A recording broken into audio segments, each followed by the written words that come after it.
The opening of the Suez Canal in 1869 represented a turning point in world history, reshaping global trade, maritime routes, and the balance of power among nations.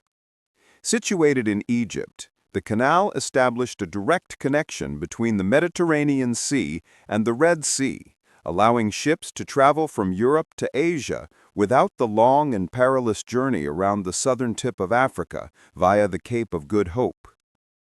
This engineering marvel effectively turned Egypt into a crossroads of the world, bridging east and west in an unprecedented way. The concept of connecting the two seas was not new.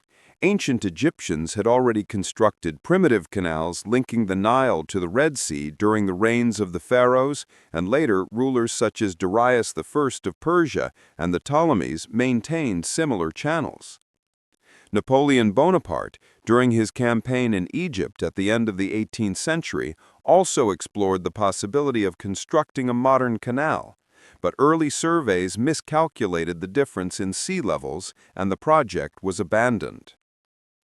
The revival of the idea came with Ferdinand de Lesseps, a French diplomat and visionary, who obtained a concession from the Egyptian rulers Said Pasha in 1854 and 1856 to form the Suez Canal Company.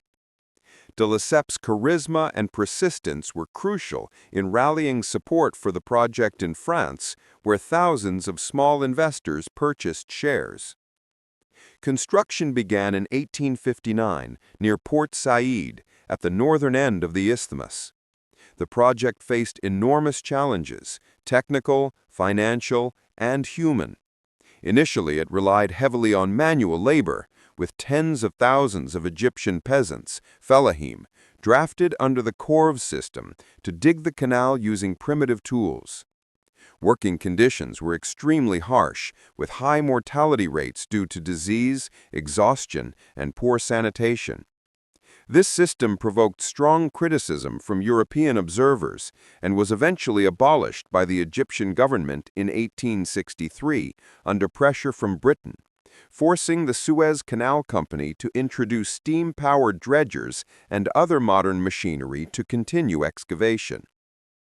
The work progressed slowly through the arid desert, with engineers constructing not only the canal itself, but also harbors, supply lines, and infrastructure for workers.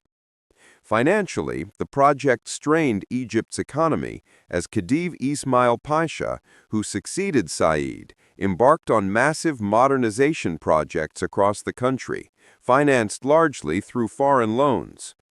Although the Suez Canal Company remained a French-dominated enterprise, Egypt's government initially owned about 44% of its shares.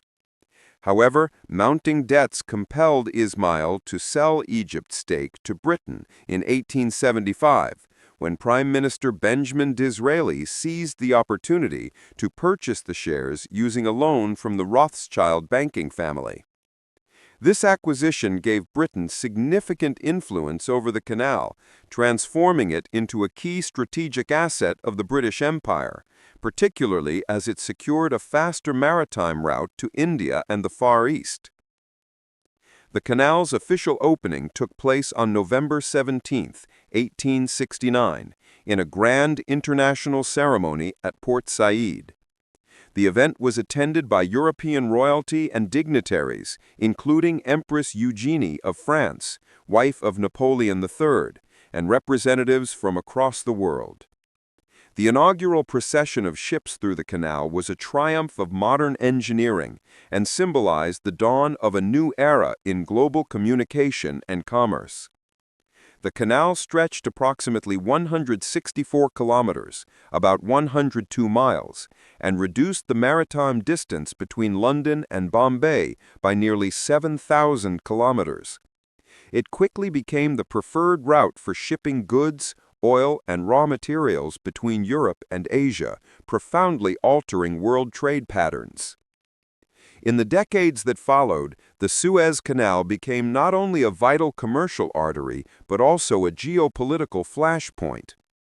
Britain occupied Egypt in 1882, under the pretext of stabilizing the country after nationalist uprisings, effectively taking control of the canal while maintaining the facade of Ottoman sovereignty.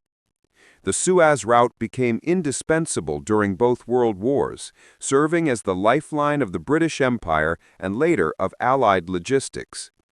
During World War II, it was a central strategic objective in the North African campaign, with both Axis and Allied forces fighting fiercely for its control. After the war, the canal remained under European management through the Suez Canal Company until Egyptian President Gamal Abdel Nasser nationalized it on July 26, 1956, as part of his effort to assert Egypt's independence and fund the Aswan High Dam project. This act triggered the Suez Crisis, in which Britain, France, and Israel launched a coordinated military intervention to regain control. However, international pressure, particularly from the United States and the Soviet Union, forced the invaders to withdraw, marking a significant shift in post-war global power dynamics and heralding the decline of traditional European colonial influence in the Middle East. Today, the Suez Canal remains one of the most strategically and economically important waterways in the world, through which around 12% of global trade passes. It has been expanded and modernized several times, most notably with the opening of the new Suez Canal in 2015, which allows two-way traffic and reduces waiting times. The canal continues to symbolize both human determination and the complex interplay between engineering ambition, economic necessity, and political power that has shaped modern history.